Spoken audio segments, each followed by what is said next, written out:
그러다 보니까 이제 폐소화가 상당히 고평가돼 있다라는 것들이 나오고 그 당시 평가에 따르면 한 40% 가까이 고평가예요? 고평가되다 보니까 이제 제조업 경쟁력이 약화되면서 경상수지 적자가 이제 막 늘어나게 됩니다. 이게 딱 우리나라 IMF 오기 전에 한 90한 5년 비슷하네요. 예, 딱 그 상태였죠. 원화가 고평가돼 있고 경상수지 적자가 늘어나고 수출은 잘 안 되고. 그런데 이 상황에서 1981년부터 이제 유가가 하락하기 시작을 하고 이제 금리가 폭등을 하죠. 멕시코 입장에서 봤을 때는 대부분의 돈을 다 달러로 빌려왔는데 갑자기 이제 그 이자 부담이 막 너무 커지는 너무 커지는 거죠. 1982년 8월 달에 이제 모라토리움을 선언합니다. 그래요? 예, 우리 이제 돈 못 갚어. 이게 사실 상당히 이제 놀랐어요. 왜냐면 1차 세계대전 이후로 국가가 부도나는 경우는 없었어요. 왜냐면은 그 못 살은 나라도 국가가 돈을 빌리기가 매우 힘들었거든요. 네. 그러니까 뭐 그 전까지는 돈을 빌리려고 그러면은 월드뱅크나 IMF나 이런 데서 조금씩 빌렸기 때문에 이거는 사실 부도는 안 나잖아요. 웬만하면 뭐 조건을 뭐 연장해주거나 뭐 이러는데 상업은행한테 빌렸으니까 이제 멕시코가 더 이상 못하겠다라고 그래서 모라토리움을 이제 선언을 하게 됩니다.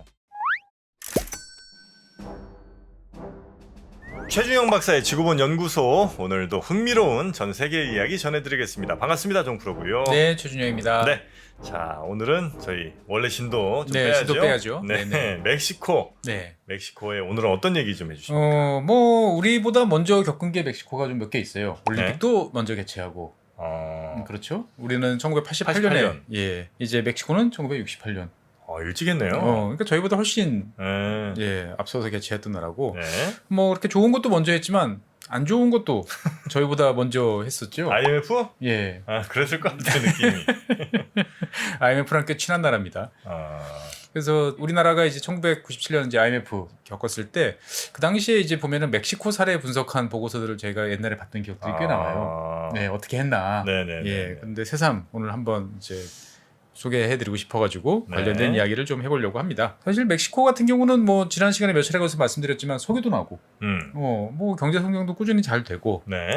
했던 나라인데 이 나라가 왜 이제 IMF까지 갔냐, 되게 궁금하실 텐데 사실 이거는 어떻게 보면 이제 멕시코가 채택한 경제 전략의 어떻게 보면 그 필연적인 결과라고 볼 수가 있는 거죠. 네. 뭐 저희가 이제 이 시간에 몇 차례 말씀드렸지만 1960년대, 50년대, 60년대 많은 나라들이 독립을 했잖아요. 네. 독립을 한 국가들이 채택한 그 경제 발전 전략 중에 대표적인 게 이제 수입 대체 전략. 수입하던 거를 나라 안에서 다른 걸로 만들어 갖고 네네. 네, 그거 그렇죠. 당연히 뭐 해야죠. 예, 그런 전략을 채택했는데 사실 이거는 이제 좀 보면 큰 틀에서 한번 미리 좀 이야기를 좀 할 필요가 있을 것 같아요. 네. 이제 2차 세계대전이 끝나고 이제 가트라는 게 이제 만들어졌죠. 관세 및 무역에 관한 협정. 일반 협정. 예. 네. 정확히 하시네요. 네. 옛날에 외웠던 기억이 나요. 옛날에 외웠다고 다 지금까지 기억나면 얼마나 좋겠습니까, 보면은. 네. 네. 그래서 이제 그 가트란 게 1948년 1차 협정이 체결되면서 네. 이제 무역량이 증가하고 본격적으로 이제 좀 경제가 세계 경제가 회복이 됐는데 그 당시에도 이제 뭐 남쪽이라고 부르는 사우스라고 부르는 이제 주로 제3세계 국가들 같은 경우는 여전히 뭐 원자재 주로 공급하는 역할들을 이제 했었죠. 그래서 1959년이 돼도 이제 라틴 아메리카, 아프리카, 아시아 이런 나라들은 전 세계 제조업에서 차지하는 비중이 한 10% 정도밖에 안 됐어요. 네. 그러면 나머지 90%는 뭐냐? 주로 선진국들이 다 제조업끼리 그렇겠죠. 했던 네. 거고 개도국이나 이런 나라들은 뭐 소수의 품목들, 뭐 어떤 나라는 뭐 광물, 어떤 나라는 뭐 곡물, 뭐 식량, 뭐 이런 것들을 팔다 보니까 가격 변동이 이제 급등하는 거죠. 그러다 보니까 이 글로벌 사우스라고 하는 이 제3세계 국가들에서 많은 사람들은 아니 무역과 투자를 하면 잘 살게 된다고 했는데 더 못 살아. 더 못 살게 되고 오히려 이제 더 예측 불가의 상황이 계속 나온다. 착취만 심해지고. 예, 이 도대체 맞는 거냐? 네. 라는 불만이 높아질 때 이제 라울 트레빗이라는 사람이 등장을 합니다. 네. 이 라울 트레빗이라는 분은 아르헨티나 중앙은행의 총재였어요. 근데 1943년에 이제 아르헨티나에서 이제 쿠데타가 이제 발생을 했는데 네. 이때 이제 밀려나서 멕시코로 와요? 아니요, 주변 국가인 칠레로 네. 이제 갑니다. 칠레에 있는 이제 유엔 기구에 이제 취직을 하게 되는데 네. 1949년 5월달에 이 양반이 보고서를 하나 내요. 네. 자유무역은 선진국에만 유리하고 주변부 국가, 즉 개도국이나 빈곤 국가한테는 매우 이제 불리하다라는 보고서를 내는 거죠. 그러니까 이제 주변부 국가들 같은 경우는 뭐 기계 설비나 공장 설비 이런 것만 수입할 수 있으면 더 좋겠다. 그리고 가급적이면 소비재 수입은 안 하는 게 좋겠다. 네. 그래서 이제 공장에서 물건을 만들어서 선진국에 소비재를 팔면 좋겠다. 라고 이제 이 하는 거죠. 이게 바로 이제 수입 대체 전략의 시작입니다. 그때까지는 그런 나라들은 대체로 그냥 밀 팔고 옥수수 팔아서 그 나라에서 그렇죠. 만든 뭐 무슨 공산품들 다 수입해서 다 수입하는 거죠. 보니까. 휴지도 수입하고 네. 이제 보면은 뭐 볼펜도 수입하고 다 수입했는데 아, 이제 라울 트레비시가 봤을 때 보면 그런 거를 만들 공장, 기계, 설비. 예, 이런 거는 수입해도 괜찮아. 그건 어차피 필요한데 그거를 계속 볼펜 수입하면 언제까지 수입할 거야. 아, 예.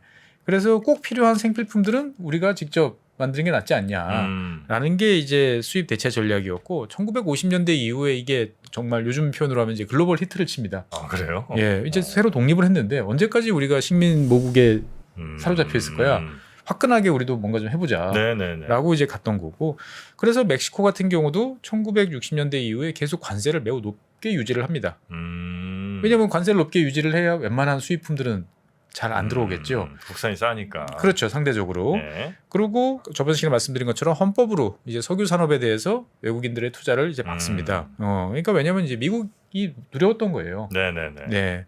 그러다 보니까 이제 그 멕시코는 좀 어떻게 보면은 좀 편집증적으로 이 수입을 막아요. 그래가지고 모든 수입 물품에 대해서는 일일이 다 도장을 받도록 아 그래요? 합니다. 사실 뭐 이거는 멕시코뿐만 아니고 인도도 많은 그렇고 나라들이. 우리나라도 사실 그랬어요. 음. 그래서 그 도장 하나 받으면 그 자체가 이제 특권이었는데 예전엔 그 수입품 쓴다는 게 되게 그 사치였죠. 그렇죠. 그래서 네. 그 옛날에는 시장에 가보면 이제 수입 가게, 뭐 수입품 가게라고 네. 불리는 이제 이런 가게들이 있었어요. 네네네. 정체불명의 미제 물건들이 많이 쌓여 있는 음. 주로 이제 미군 PX나 이제 미군에서 근무하시는 분들에서 나왔던 그런 것들이었는데 네. 그러다 보니까 이제 멕시코 같은 경우는 기본적인 방침이 국내에서 뭔가 만들어지고 있으면 수입 불가. 네, 이렇게 됐던 거고 그러면 이제 대표적으로 문제가 되는 게 이제 자동차 같은 경우는 어떻게 하냐. 자동차 아무래도 멕시코 브랜드가 없을 테니까. 그렇죠. 근데 네. 이제 여러 나라에서 이제 그 전에 뭐 미국의 빅3라든지 이런 나라들이 이제 멕시코에 일찌감치 공장을 건설했는데 이런 공장들은 그럼 어떻게 돌려야 되느냐? 부품을 수입해야 되는 거 아니냐라고 했더니 이것도 마찬가지로 수입 부품 사용 불가. 아 우리나라가 비슷하게 만들 수 있는 거는 그냥 우리나라가 여기서 없어? 만들어. 네. 네. 이렇게 되는 거죠. 그렇게 되다 보니까 이제 멕시코 같은 경우는 자동차 산업들은 1930년대부터 쭉 있었는데 이 공장들의 수준이 이제 형편없는 네. 이제 수준이 되는 거죠. 그래서 대표적인 게 뭐 미국 자동차 회사도 있지만 그 폭스바겐. 아 폭스바겐. 폭스바겐이 제일 유명한 게 이제 비틀이잖아요. 네. 예, 옛날 비틀. 아 구형 비틀? 예, 구형 네. 비틀. 구형 비틀이 세계에서 마지막으로 생산되던 곳이 바로 이 멕시코였어요. 독일이 아니고. 아 그래요? 예, 일찌감치 공장을 지어놨는데 여기는 수입 부품도 사용이 안 돼. 뭐 이렇게 공장을 새롭게 생산성을 높이려고 해서 새로 장비 수입하는 것도 안 돼. 그러니까 어떻게 하겠어요? 그냥 계속 옛날식으로 계속 생산하는 게 나온 거죠. 그러다 보니까 이제 마지막 그 순간까지 1980, 한 90년대 초반까지 구형 비틀이. 그래서 그쪽 동네 옛날 비틀이 많군요. 그렇죠. 가끔 영화 같은데 보면 영화 같은데 보면은 뭐 멕시코 이제 배경으로 한 영화 보면 다 비틀이 굴러다니잖아요. 어떻게 저기는 뭐 40년씩 굴러다니나 했는데 그게 아니라 예. 제일 마지막까지 생산했군요. 여기가. 그렇죠. 그러니까 저희 독일 같은 경우는 이미 1960년대쯤 되면 이미 다 치우고 이제 그 다음 모델로 넘어가든지 뭐 여러 가지로 바뀌었는데 네네네. 멕시코는 뭐 새로 하려고 그러면 새로 공장 기계 설비 도입하고 해야 되잖아요. 그럴 기술 이게 안 되니까 그냥 옛날에 생산하던 거 계속해. 이렇게 이제 됐던 거고 그러다 보니까 사람들도 다 손으로 네. 일일이 이제 만들었던 거죠 보면은. 그래서 멕시코 같은 경우는 이제 경제가 지난 시간에 꽤 꾸준히 잘 성장했다라고 말씀을 드렸지만 의외로 꽤 늦게까지 이제 가트에 가입을 안 했어요. 아 그래요? 예, 뭐 우리가 생각했을 때는 나라면 당연히 가트에 가입하고 뭐 무역을 해야 될 것 같은데 이 가트에 가입을 안 하는 이유가 가트에 가입하려면 관세율을 낮춰야 돼요. 아, 그러니까 멕시코 입장에서 봤을 때는 그거 하기 싫었던 거죠. 네네네. 그런데 이제 국내적으로 봤을 때는 야 그래도 뭔가 하려고 그러면 수출도 좀 해야 되고 그러지 않아? 그러니까 이제 대통령이 나서서 이제 내가 미국의 문을 열겠어라고 이야기하면서 미국을 문을 두들깁니다. 아, 그 라운드 테이블에는 안 들어가고 이제 미국과 1대1로 한번 해보겠다. 그렇죠. 뭐 멕시코 입장에서는 미국하고만 잘하면 어차피 다른 나라 수출할 네, 거 별로 뭐 없고. 별로 관계 없으니까. 네. 그래가지고 미국한테 이야기를 합니다. 그래서 멕시코가 이제 이야기를 하니까 뭔 이야기를 하려고 그러는데 그랬더니 우리 멕시코 수출품 너희들한테 좀 많이 팔게 좀 도와줘. 그럼 관세율을 낮춰. 그건 싫고. 미국 너희들 저 멕시코한테 나쁜 짓 많이 했잖아. 응분의 대가를 치러야지. 문 좀 열어라. 야, 이거 기백이 있으신데. 그렇죠. 예. 그래서 이 당시에 이제 멕시코 대통령이 했던 게 평등한 것은 평등하게, 불평등한 것은 불평등하게 다뤄야 된다. 아, 우리는 어쨌든 너네들랑 불평등하고 그렇죠. 우리가 당한 것도 많으니 예. 그만큼 좀 불평등하게 가자. 그렇죠. 미국 너희들은 맨날 평등하다 그러는데 평등 안 한대. 어떻게 평등 안 한 상대끼리 이 평등하게 가냐. 이렇게 뭐, 이야기를 이제 했습니다만 이제 음. 미국 입장에서 봤을 때는 전혀 먹히지 않는 이야기였던 거죠. 네. 이제 그러던 차에 이제 1970년대 지난 시간에 말씀드린 것처럼 이제 경제도 꽤 성장하고 석유도 발견되면서 네. 이제 미국이 이제 새삼스럽게 멕시코에 대해서 이제 관심이 많아지기 시작을 합니다. 왜냐하면 1차 오일 쇼크하면 당했고 네. 이제 2차 오일 쇼크도 또 당하는 상황이죠 보면은. 음. 그러다 보니까 이제 지미 카터 대통령이 1977년인가 이제 취임을 해가지고 멕시코랑 관계를 좀 개선해 보려고 이제 노력을 합니다. 석유에 탐이 나고. 그렇죠. 예. 예. 그래서 이제 멕시코한테 제안을 하죠. 야, 우리 미국에 이제 글로벌 기업들 많은데 예. 너희들 지금 석유 개발해야 될 거 아니냐. 잘 니네 파지도 못하잖아. 우리가 파줄게. 그렇죠. 예. 파주면 우리가 적잖아. 예. 너희들이 원하는 룰로 해줄게라고 하지만 멕시코는 단호하게 거부를 합니다. 그거 들어오면 다 니들 거지. 그리고 한두 번 당해봤냐 우리가. 그렇죠. 대신 우리는 돈만 빌려줘. 우리가 알아서 할게. 그러면서 이제 외채가 막 늘어나기 시작을 해요. 그래서 1975년에는 한 180억 달러 정도였는데 1981년 되면은 이제 780억 달러. 아유. 예, 물론 이제 이게 석유 캐는 것만뿐만 아니고 네. 다른 목적으로도 많이 이제 생산을 이제 외채를 도입하게 되는 거죠. 그러면서 이제 1979년에 미국이 계속 멕시코에 대해서 압력을 넣습니다. 야, 너희들 뭐 우리한테 돈도 많이 빌려가고 요즘에 뭔가를 하려고 하는 것 같은데 그러면 가트에 가입을 해라.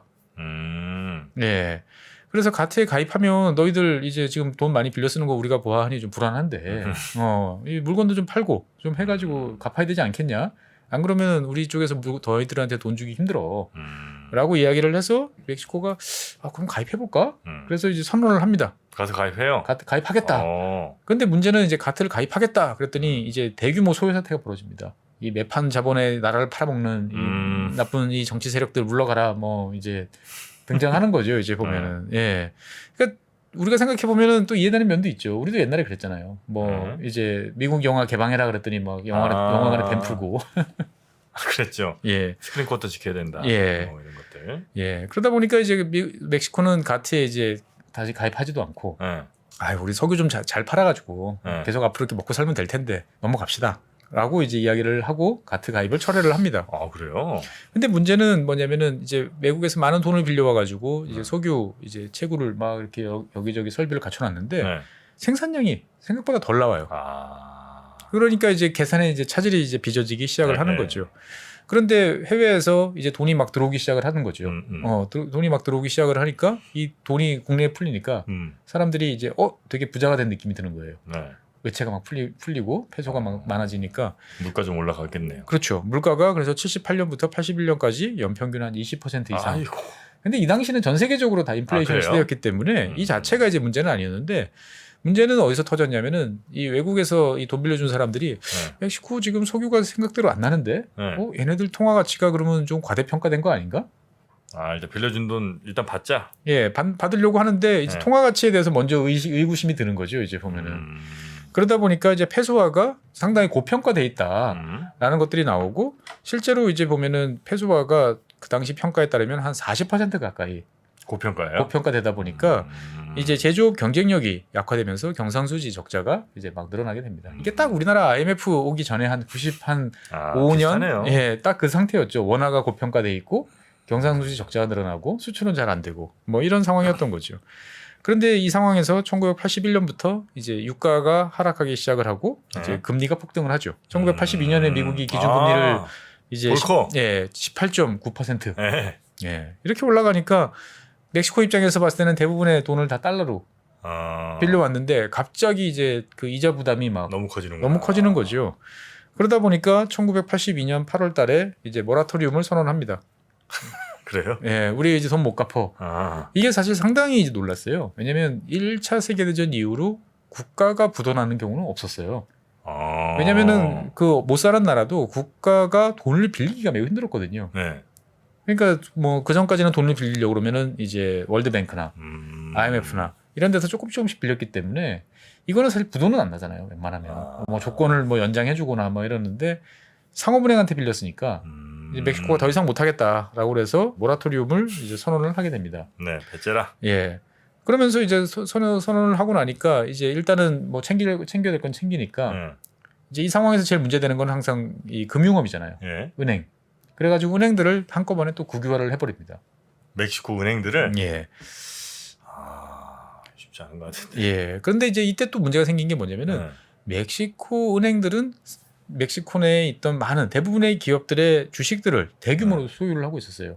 은행들이. 예. 뭐 대출 조건으로 너희들 주식 담보로 맡겨. 뭐 이런 식으로 해가지고 갖고 있던 주식들이 상당히 많았던 거죠. 네. 그러니까 어떻게 보면은 기업에 대해서 은행들이 상당히 영향력을 행사를 하고 있었는데 그 은행들이 몽땅 다 국유화가 된 거예요. 그러면 그 기업들이 국가 영향을 엄청 받을 가능성이 높아지겠네요. 그렇죠. 기업들도 갑자기 국영화 내지 국유화되는 아. 이런 상황이 이제 생겨버린 거죠. 보면은 사실 멕시코는 여기까지 이제 생각을 못했던 겁니다. 보면은 일단 은행은 어떻게 좀 챙겨보자라고 했는데 네. 졸지에 기업들까지 다 국유화돼 버리는 이제 이런 상황이 이제 된 거죠. 그러다 보니까 야 국가가 붙어나? 이게 이제 1980년대 초반에는 상당한 이제 센세이션을 이제 불러일으킨 거죠. 그러면서 당연히 이제 경제는 마비가 되고 페소화 가치는 한 일주일 사이에 75%가 추락합니다. 아이고. 그래서 이제 모라토리움 선언했으니까 배 째라. 그러면 배를 째드려야죠.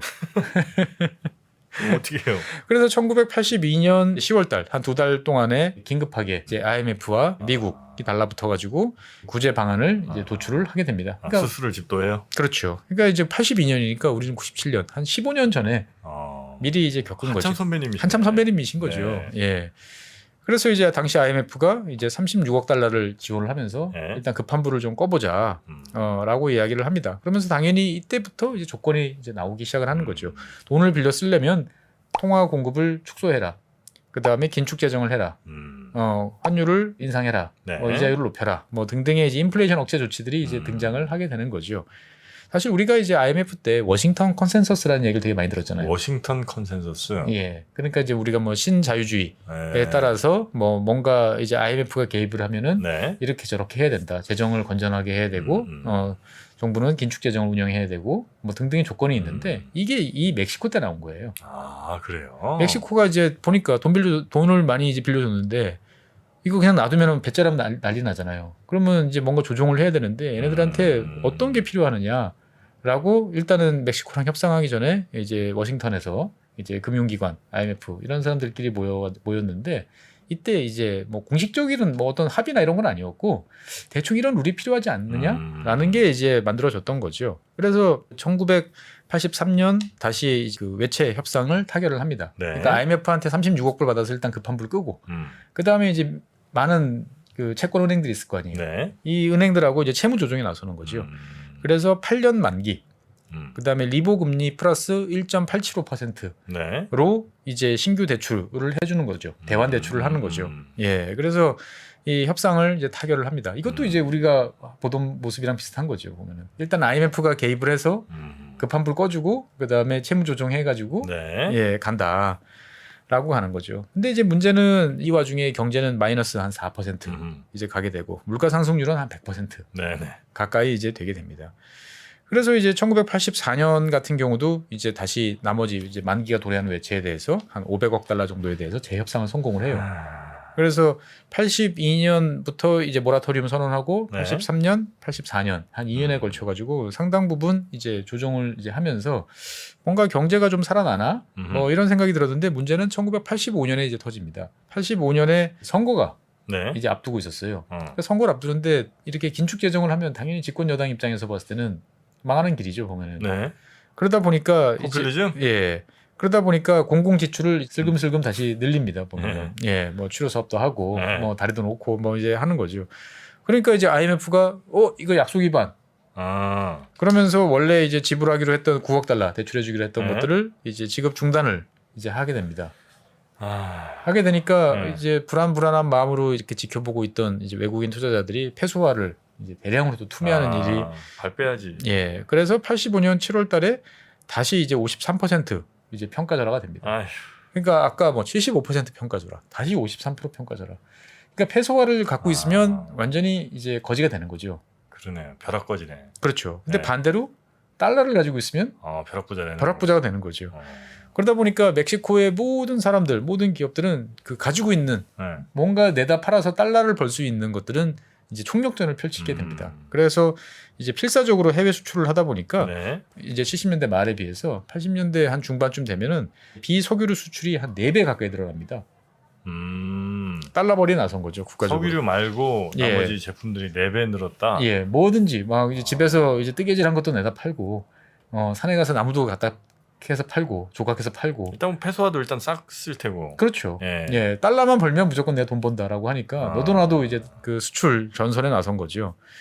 근데 이제 기업인들 입장에서 봤을 때는 이 멕시코 정부가 하는 이 모습들이 이래 가지고는 우리 이제 망한다라는 생각이 드니까. 근데 문제는 뭐냐? 이 국가가 멕시코 주요 기업들의 주식을 다 갖고 있는 거잖아요. 대기업들. 네. 예. 그러니까 이 정부에 대고 맨날 이야기해봐야 말이 안 먹히는 거예요. 정부가 그냥 제도적으로만 이야기하는 게 아니고 주식을 소유하는 입장에서 막 뭐라고 하니까. 그래서 이제 기업인들이 생각을 했을 때 이 문제를 해결하려면 네. 이 우리 힘으로는 안 돼. 외국의 힘을 빌려야 돼. 즉 글로벌 스탠다드 룰을 멕시코가 적용받도록 해야 된다라는 이야기를 이제 막 그 밝히는 거죠. 네. 그러면서 이제 미국에 대해서도 막 이야기를 합니다. 너희들 멕시코가 가트에 가입하도록 좀 힘을 써주지 않으면 너희들 우리한테 돈 빌려준 거 못 받을 가능성이 매우 높아져. 미국 생각해봤을 때도 맞는 것 같고. 네. 그래가지고 그 1985년에 미국이 멕시코한테 이야기를 합니다. 너희들 가트 이제 가입하지. 하나 안 하나 지금 상황이 똑같아.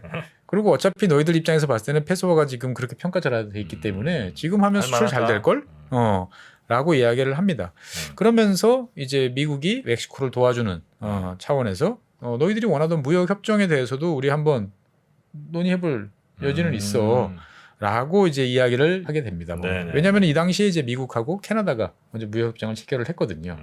그러니까 이제 남쪽에 대해서도 한번 해볼래? 라고 이야기를 하는 거죠. 그래서 멕시코 입장에서 봤을 때는 아이고 이번에는 해야겠다. 라는 생각을 하는 거죠. 그래서 1986년부터 이제 빗장을 이제 풀기 시작을 합니다. 네. 그래서 전체 수입 품목의 한 3분의 2 정도는 수입 자유화를 하게 되는 거고, 이제 이 조건으로 이제 가트에 가입을 하게 됩니다. 네. 그래서 수입 관세도 27%에서 10% 수준으로 대폭 이제 낮추게 되는 거죠. 네. 그러면서 이제 뭔가 국제적으로 좀 신인도가 이제 높아지니까 1986년 7월달에 이제 IMF 그리고 채권국하고 다시 외채 협상을 해서 좋은 조건으로 타결을 짓습니다.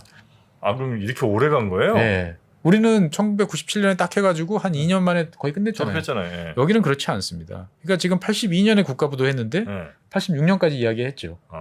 근데 이 다음에 또 문제가 또 생겨요. 그래요? 뭐냐면 1986년에 이제 경기가 이제 이렇게 외채 조정하고 좀 살아나라고 하는데 1987년에 윗동네 미국에서 사건이 터집니다. 87년? 예, 주식시장. 우리가 보통 이제 외국의 이제 주식시장 이야기하다 보면 꼭 나오는 게 이제 블랙 먼데이. 예, 그게 이제 이때였죠. 그게 87년인가요? 예.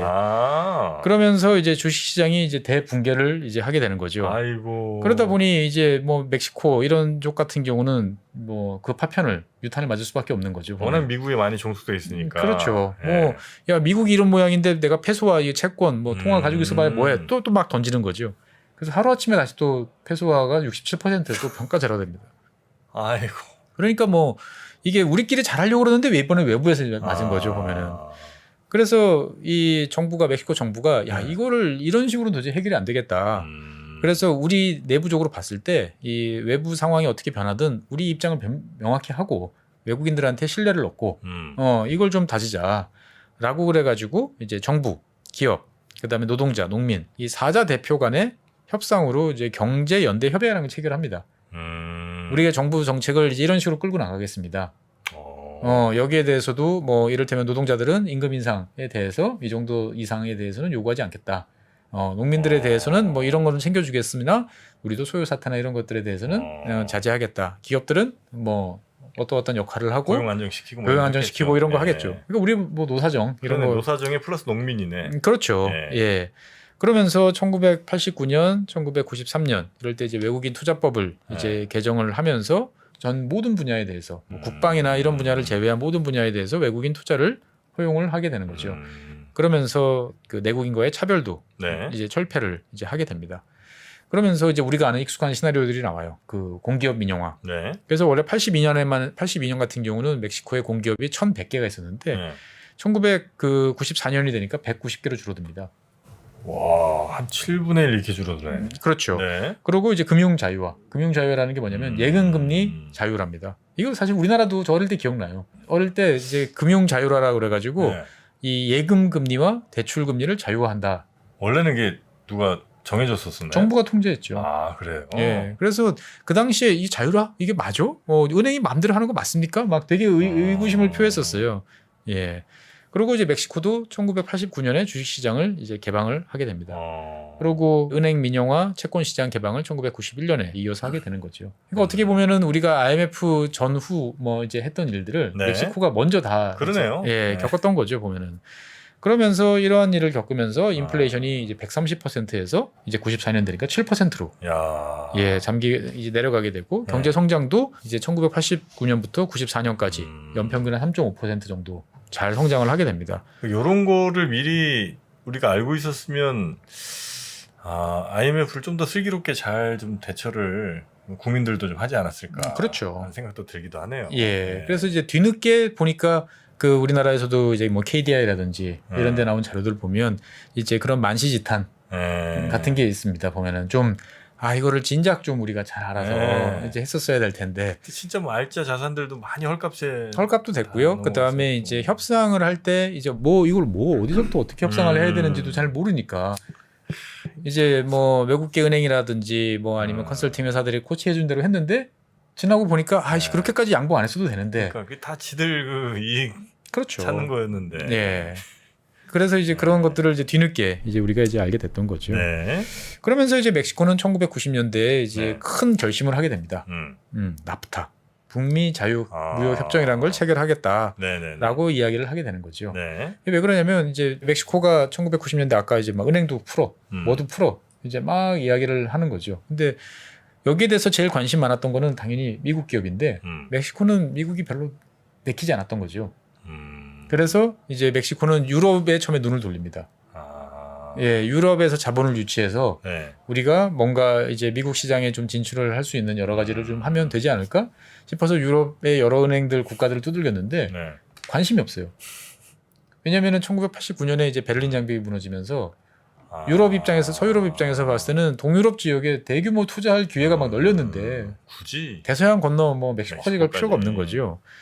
그러니까 이제 멕시코 입장에서 봤을 때는 이거 도저히 안 되겠다라고 그래서 미국, 캐나다가 체결했던 자유무역 협정에 우리도 참여한다라는 결정을 내리고 협상을 이제 네. 시작을 하게 되는 거죠.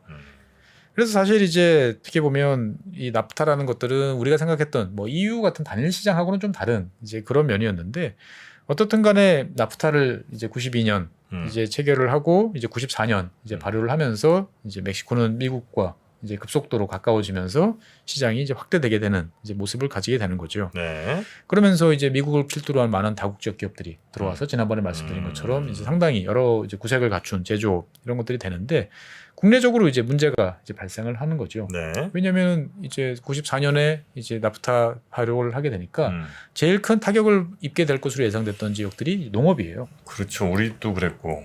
그렇죠. 네. 그래서 이 94년에 이제 남부 치아파스라는 주에 이제 주로 농업을 하는 주죠. 여기서 이제 농민 반란이 이제 일어나서 또 몇 년 동안 이어지게 되는 거고 이러한 혼란 상황에서 94년 3월 달에는 대통령 후보가 암살당하는 일이 이제 또 벌어지기도 합니다. 암살 당해요? 암살당했어요. 암살 시도도 아니고. 예, 그래서 그 멕시코의 오래된 그 집권당인 이제 제도혁명당 대통령 후보가 암살당하고 그 다음에 사무총장도 또 암살당하고. 그러니까 이제 나라 팔아먹었다 이거죠 이제 보면은.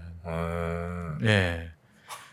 하긴 예전에 우리도 FTA 체결하고 뭐 이럴 때 칠레 포도 들어오고 뭐 이런 거 들어올 때. 그렇죠. 그때도 뭐 매국노 얘기 많이 나왔었죠. 많이 나왔었죠. 예. 그러니까 이제 어떻게 되면 이제 그러한 변화에 대해서 두려움이 되게 이제 컸던 거죠. 그래서 멕시코 같은 경우는 그래서 나프타 이후에 꾸준하게 이제 성장을 쭉 이제 하나 싶었는데 또 94년에 미국의 FRB가 금리를 또 올리죠. 기억하실지 모르겠지만 이 당시에도 3%에서 5.5%까지 계속 금리를 올려가지고 네. 올리면서 이제 신흥시장에서 대규모 자본 유출이 일어났는데 이때 멕시코도 또 한 번 상당히 어려운 상황을 이제 겪게 되는 거죠.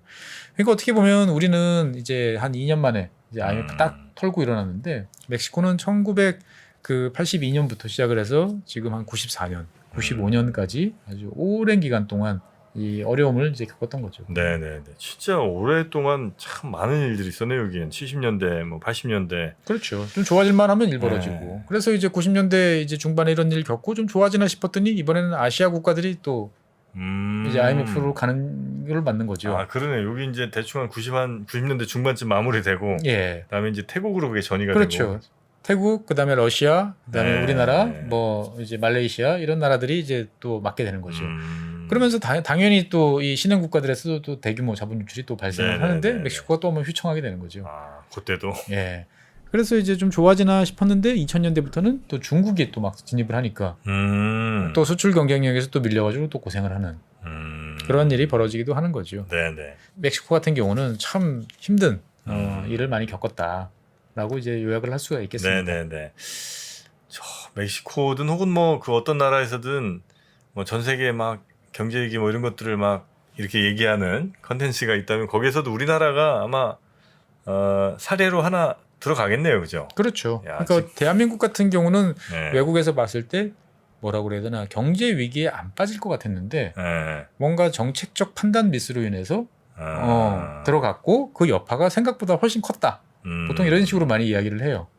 그 멕시코에 최준용 박사님 같은 분이 계셔서 야, 이 아시아에도 참 네 마리 용이 있었는데 그 중에 한국이라고 지금은 또 굉장히 잘 나가지만 한때 아주 위험한 나라에 있었다. 이런 얘기를 아마 해주실 텐데. 그러면 이제 멕시코 국민들 입장에서 봤을 때는 우리는 그거보다 숱한 걸 많이 겪었어. 뭐 네. 이제 이렇게 이야기를 할 것 같습니다. 어떻든 간에 멕시코를 보고 있으면 그런 것 같아요. 올림픽도 먼저 개최하고 뭔가 잘 나가던 나라였는데 위기라는 것들을 이제 짧고 굵게 겪고 넘어갔어야 되는데 이것들이 이제 여러 가지 네. 상황들로 인해서 계속 굉장히 반복되면서 그러네요. 그러니까 이걸 보면 우리가 IMF를 겪었을 때 사실 되게 불운했지만 다른 한편으로 보면 운이 되게 좋았다는 생각도 들어요. 네.